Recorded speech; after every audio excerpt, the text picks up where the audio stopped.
interesting. And now we kind of already started talking about them, but let's go to Kyle Van Noy. This one's particularly interesting, right? Because we had just referenced, right, about how we're going to see a lot of those veteran, kind of crafty, sort of, older-ish kind of guys get cut, to save the cap space because it's going to be so tight this year for all these NFL teams. When I was thinking about it, Kyle Van Noy was not one of the people that really popped up into my head. Why? Because he was really integral to building the culture of the Miami Dolphins up to this point. If you look at him and Brian Flores pretty much came in at the exact same time. So you start to look at things and you start to think, why him? Why him of all people, especially at that middle linebacker position, especially at a place where it seems as though he really helped kind of create the brand of the Miami Dolphins. Did they hurt themselves by letting him go here? It's very interesting. I mean, he was in the.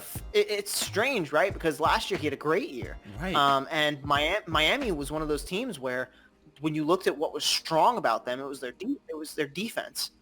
Their defense is what really showed up and made a big splash in their success last year, and where they could have potentially gone if things had shaken out a different way amongst other teams or whatever. So, and he was in the first year of his contract.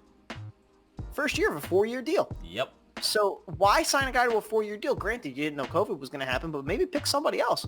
Right. Like, you guys have 2 high draft picks, and you have some really solid young receivers. Maybe cut Devontae Parker. Like, I know that sounds a little ridiculous and crazy, but there are other places you could have made some cuts along the line. Correct. To keep a core of your defense. You got guys like Jerome Baker on there who, I mean, Jerome Baker's good, but do you need to keep him around? Maybe not.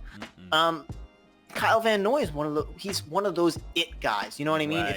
If you were to stick him around somewhere and really let him work, he's gonna change your defense. He's gonna make a big impact. I think honestly, Kyle Van Noy will make a bigger impact on someone's defense than J.J. Watt is going to be for the Cardinals. And that's you know what? Now that you say that, I could actually see that being a real thing, where he could have a really massive impact on the defense. Because again, he's a culture guy, right? If you look at him when he was on the Patriots, he was a culture building guy. And when a team has culture, when a team has an identity, when a team knows that they can look at certain people and say, hey, you're going to ride for us, that's a really powerful thing to have. And for the Dolphins to really seem to have started to build something good and then to cut, to me, felt to be one of the core guys. That was really kind of a questionable decision for me. Sure. And especially because it's not like they saved a ton of money. They saved, I believe it was $8 or $10 million in cap space, which $10 million, yeah. is actually, when you think about it, that's kind of big. Especially this year. It is, but is it worth losing a guy like Kyle Van Noy? I don't think so. I don't think so at all. I think, you pay players because they're worth something.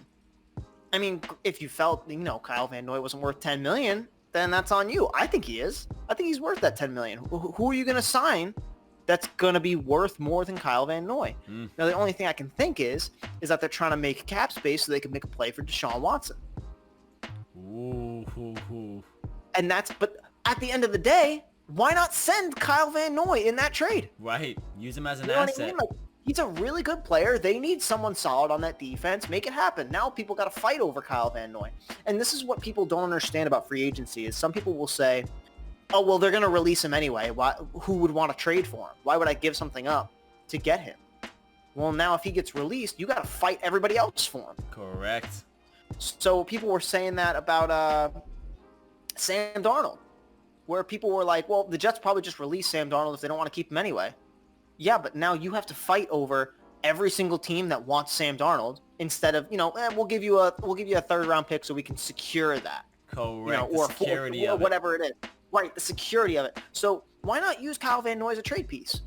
Why not use Kyle Rudolph as a trade piece? You still end up saving that cap space because it's the same as if you release him. That cap penalty, they call it, is still in effect if you trade him or if you cut him. Right. I believe. I think so. And I could be wrong on that. If I'm wrong, let me know in the comments. But I believe that's the case. Cutting and trading is pretty much the same thing when it comes to cap penalties. So to cut a guy like that, he's going to be a big hot commodity in free agency. Yes, he is. I'd be very, very curious where he goes and who he ends up making an impact for. Yeah, I'll be very curious as well because he is an impact guy, and I'm very interested to see, where he ends up going to. But let's go to, let's see. Do we want to talk about Kyle Rudolph real quick? Would that be something we're talking about? Yeah, let's do it. Okay, so let's talk about another, kind of crafty free agent. A little bit of a different situation than we had with the Kyle Van Noy, where it seems as though the team sort of let him go. Kyle Rudolph, said, hey, I know you guys want me to restructure. I'm not going to do it. So we either ride this out together or we don't. And the Vikings now said, yeah, we don't. And they cut him. They released him. Yep. Now, what do you think about that? That surprised me as well because he's a damn good player. He's a great tight end. Yeah. He's also, when you think of, when I say Minnesota Vikings tight end, what do you think? Kyle Rudolph, yeah. Right? I mean, you look at it 2 years ago. He won that playoff game in OT. He had that game-winning touchdown. He's a Minnesota Vikings guy. So when they cut him, I thought, it is one of those things, veterans, got cap casualties, blah, blah, blah, blah, blah. It's a weird year. But at the end of the day, he's a solid player. He's a really solid guy who is a reliable target for Kirk Cousins, Case Keenum, whoever was through that, Teddy Bridgewater, whoever was through that system, always relied on Kyle Rudolph as a safety net. Now, you have a big hole in that offense.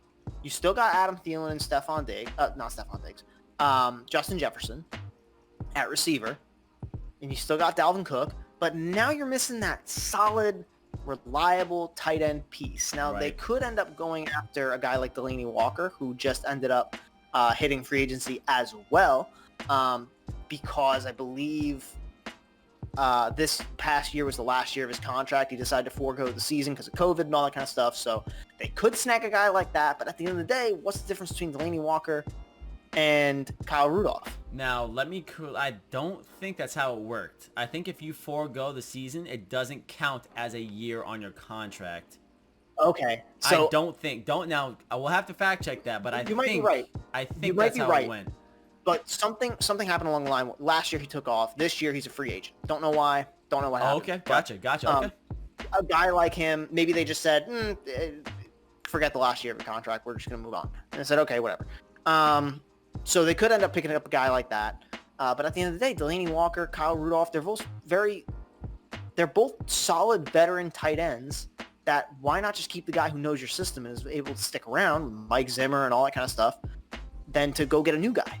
And there's some value to be said in that. Now, at the end of the day, if you think, this veteran guy is not worth, the money that we're paying him and we want him to restructure and he doesn't want to restructure, then I respect the business decision, and maybe tight end's not the position you want to invest so much money in, which that I get. Maybe you want to invest more in that defensive side of the ball that was struggling through most of your season last year.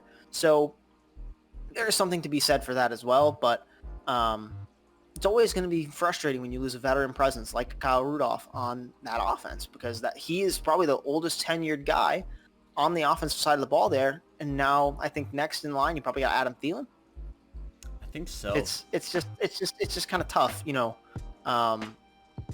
on-field production's not everything with a guy like that. Yeah. And, and that's what I keep thinking back to, right, Andrew? I keep thinking back to, on-field production versus off-the-field presence and production, right? And at what point in time are you willing to sacrifice some of your cap space for the culture, for the locker room presence, right? For the ability to know that I have this guy, if I really need him, I can depend on him, right? Dependability is such a huge thing in the NFL. If I can't depend on you to be there, I can't trust you. If I can't trust you, I'm not going to use you, and if I can't use you, you're not a piece of this team.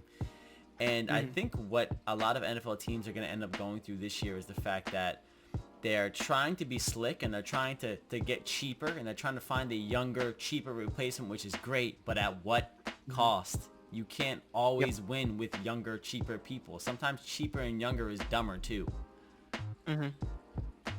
Yeah, I think what's going to end up happening here is, and I've kind of foreseen this, and this could even be a separate topic, I think teams are setting themselves up for failure by cutting all these veteran players who are still going to want to be paid the money that they feel that they are deserved, but the money does not exist.